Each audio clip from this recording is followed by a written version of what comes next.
যে মূলার বীজটি আপনাদের সাথে নিয়ে লাগিয়েছিলাম আজকে দিব হচ্ছে তার আপডেট। হ্যালো এভরিওয়ান, আসসালামু আলাইকুম। কেমন আছেন আপনারা সবাই?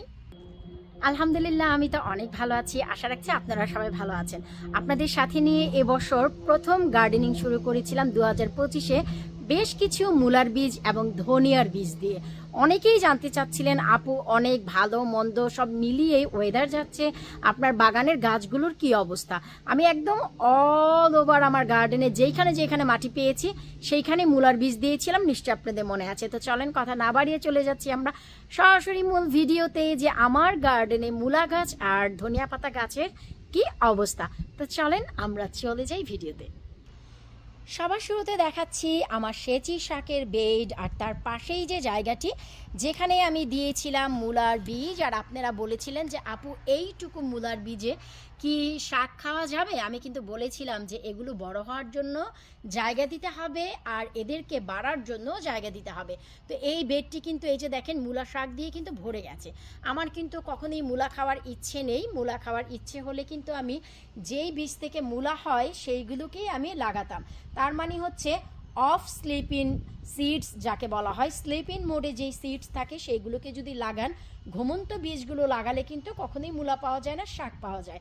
যেহেতু আমার মূলা খাওয়ার কোনো ইচ্ছেই নেই, আমি মে মাসের 10 তারিখ থেকে লাল শাক, ডাঁটা শাক এগুলোর বীজ দিয়ে দিব।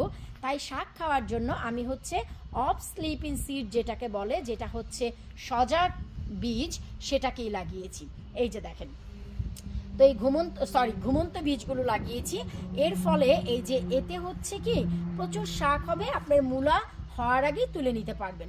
তো এই যে দেখেন যে কি চমৎকার আমার মূলা শাকগুলো হয়েছে, আর এদের রং আর রূপগুলো দেখেন কত কত কত চমৎকার। এই যে দেখেন, সো আমার এই দুটি বেডে কিন্তু আমি মূলা শাকের বীজ দিয়েছিলাম। এই যে দেখেন, তো এই দুটি বেডে আমি দিয়েছিলাম মূলা শাকের বীজ, আর এই বেডটিতে দিয়েছিলাম আমি ধনিয়ার বীজ। আলহামদুলিল্লাহ, আর এই চোকাই পাতাটা গত বছরেরই এখানে বীজ পড়েছিল, হয়ে গেছে। তো এই যে দেখেন কত চমৎকার। আর মাঝখান থেকে যে আলু শাকগুলো দেখছেন, এগুলো আমি আলু গাছ লাগাইনি, এগুলো হচ্ছে আমি যে আলুর খোসা পিল করি, আলুর খোসা ছিলে যে এখানে ফেলে দেই সার হওয়ার জন্য, সেই খোসা থেকেই দেখেন রে ভাই আলু গাছ হয়ে গেছে। কি আর বলবো, দুঃখের কথা। যা দরকার নেই তাই হয়ে ভরে যায়, আর যার দরকার তার কিন্তু খবরই নেই। ওই যে পরের দিক থেকে ওই কর্নার থেকে কিছুটা বীজ দিয়েছি, আবার এই যে নতুন করে দেখেন হচ্ছে। আলহামদুলিল্লাহ, খুবই চমৎকার। এখন থেকে কিন্তু আর ধনিয়া পাতা আপনাকে কিনে খেতে হবে না, যতদিন এই বেডে আছে এখান থেকেই খেতে পারবেন। শুধু তাই না, এই যে আমার যে কর্নারে লাঠিগুলো থাকে সেই কর্নারেও দেখেন মাটিতে আমি কিছুটা বীজ ফেলে রেখেছিলাম। এই যে দেখেন এখানেও হয়ে গেছে। তারপর এই যে আমার যে পেয়ারের গাছ, আমি একটু দেখাচ্ছি। এই যে দেখেন, শুকর আলহামদুলিল্লাহ, এবছর আল্লাহ পাকের রহমতে এত ফুল এসেছে যে কি আর বলবো। এই যে দেখেন, রিজিকের মালিক আল্লাহ ঠিকমতো যত্ন দিলে রত্ন আপনি পাবেন। তো এটাই আমি প্রমাণ পেলাম গত বছর ট্রিম করার কারণে এবছর দ্বিগুণ ফলন পেয়েছি। এই যে আলহামদুলিল্লাহ। তাছাড়া এই ফুলগুলোতে যেন কালো কালো পিঁপড়ে না হয় তার জন্য আমি একটি ভিডিও করেছি। এই যে দেখেন, আমি অলরেডি কিন্তু এখানে ব্যান্ড দিয়ে দিয়েছি। সো এইটার ফুল ডিটেলস জানতে যদি চান আগের ভিডিওটি অবশ্যই দেখে নেবেন। তারপরে যে এইখানেও কিন্তু আমি বেশ কিছু ধনিয়ার বীজ দিয়েছি এবং মূলার বীজ দিয়েছি সামনের দিক থেকে। এই যে দেখেন আলহামদুলিল্লাহ, এখানেও কিন্তু মূলা গাছগুলো খুব চমৎকারভাবে হচ্ছে, আর ধনিয়া পাতাও হচ্ছে। তার মানে আমি যদি আপনাদের দেখাই, ওয়াও, হ্যাঙ্গিং বাস্কেটে ফুলগুলো দেখেন। এই যে দেখেন অলরেডি আমার যে বেড, সেই বেড কিন্তু শাক দিয়ে ভরে গেছে, আর আমার বাগানটি এখন না সৌন্দর্যে ভরে উঠেছে অনেক বেশি। এই যে দেখেন টিউলিপের বাল্ব দিয়েছিলাম, এই যে টিউলিপগুলো হচ্ছে। আপনারা জানতে চাচ্ছিলেন অনেকে কোন ধরনের টিউলিপ, আমি এর একটি ভিডিও দিয়েছি। আর এই যে দেখেন, আমি কিন্তু আমার পুকুর পাড়ে অলরেডি কৃষ্ণকচু দিয়ে দিয়েছি গতকালকেই, ঘরে জায়গার অভাবে, কিচ্ছু করার নেই। এই যে দেখেন, মরে গেলেও উপরেরটা মরবে, কিন্তু নিচের যে রুট এটা থেকে যাবে, নিচের কচু আমি এটা গতকালকেই দিয়েছি। আর এই যে দেখেন এইখানে কি টিউলিপ দিয়েছিলাম, আপনারা সবাই জানতে চাচ্ছিলেন। এই যে পুকুর পাড়ের সৌন্দর্যটি আপনারা দেখেন, অসাধারণ সৌন্দর্য। এই সাইডের 3টি ফুল এখনো ফোটেনি, তবে এইটা কোন ধরনের ফুল আমি সেটা আপনাদের দেখাচ্ছি। এই যে দেখেন, যেহেতু গার্ডেনের খবর দিচ্ছি তাই ভাবলাম আপনাদেরকে একটু আমি ওভারঅল একটু দিয়ে দিচ্ছি। এই যে এখানেও আমি দুটি কৃষ্ণকচু এই যে দিয়ে দিয়েছি গতকালকেই।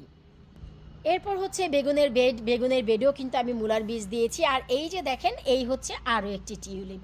অসাধারণ সৌন্দর্য আমার এই সাইডগুলো ভরে গেছে। গার্ডেনে ঘাস কাটিনি, একবারে কাটবো। অনেক কাজের মাঝে এখন ব্যস্ততার সময় কাটছে আমার, আগামী 2 সপ্তাহ এমনই যাবে।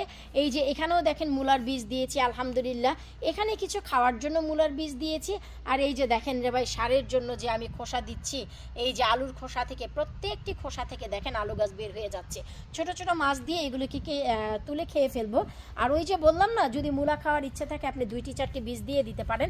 এই যে দেখেন লাল মূলা দিয়ে আমার ছোট মাছ খাওয়ার ইচ্ছে, তাই আমি এই যে লাল মূলার বীজ দিয়েছি। এই যে দেখেন আলহামদুলিল্লাহ, এই যে মূলা কিন্তু হয়ে গেছে। এই যে দেখেন, এই যে দেখেন অলমোস্ট মূলা হয়ে গেছে। তো আপনার যদি খেতে ইচ্ছে হয়, আপনি জাস্ট ওই রকম করে নিজের মতো করে ম্যাচ করে, আমি একটু এখান থেকে দেখাচ্ছি, নিজের মতন করে ম্যাচ করে আপনি কিন্তু এই যে মূলা দিয়ে দিতে পারবেন। এই যে দেখেন, কই রে কই যাস, এই যে দেখেন মূলো, আবার এই যে দেখেন, এই যে দেখেন মূলো।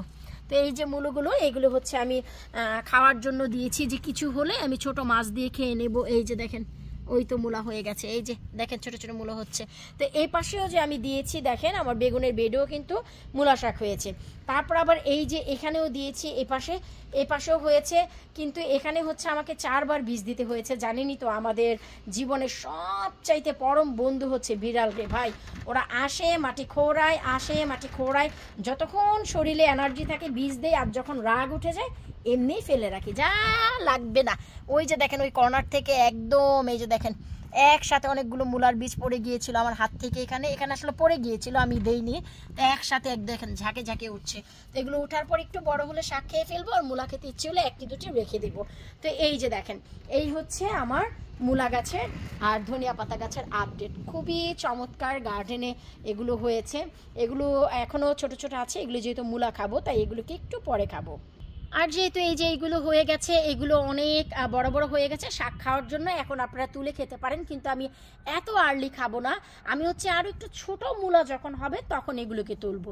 একদম বড় বড় না, হয় না যে একটু ছোট ছোট মূলো দেখতে ভালো লাগে, একটু খেতে ভালো লাগে। এই যে আমি একটু যেমন কি আপনাদের দেখাচ্ছি, তাহলে হয়তো বা আপনারা বুঝতে পারবেন। এই যে দেখেন আমি একটু দেখাচ্ছি, ওই যে নিচের দিক থেকে হালকা একটু মূলা হবে, ঠিক তখন আমি তুলবো। আসলে এত আর্লি না, এত আবার আমি কি বলে রাক্ষস না রে ভাই। তো এই হচ্ছে মূলা গাছ। এই মূলা গাছে আমি যত্নের ভিতরে একদিন একটি যত্ন দিয়েছি, সেটা হচ্ছে স্নেল এবং স্লাগের কিন্তু মূলা গাছ অনেক পছন্দ। তো এই দুটি আমি একটি যত্নের কারণে আমার স্নেল এবং স্লাগ আসেনি। আমি এটা দিয়েছিলাম 1 মাস আগে, সো 1 মাস হয়ে গেছে এটা সারভাইভ করেছে। এখন দেখা যাচ্ছে 1-2টি পাতা স্নেল এবং স্লাগে খাচ্ছে, কারণ যখনই বৃষ্টি টিষ্টি হয় আমাদের কিন্তু যাই আমরা কীটনাশক দিই, সেগুলো 3-4 দিন পর এমনিই আসর চলে যায় যদি বৃষ্টি হয়। আর যদি বৃষ্টি না হয় তবে সেটা কিন্তু অনেক দিন সারভাইভ করে।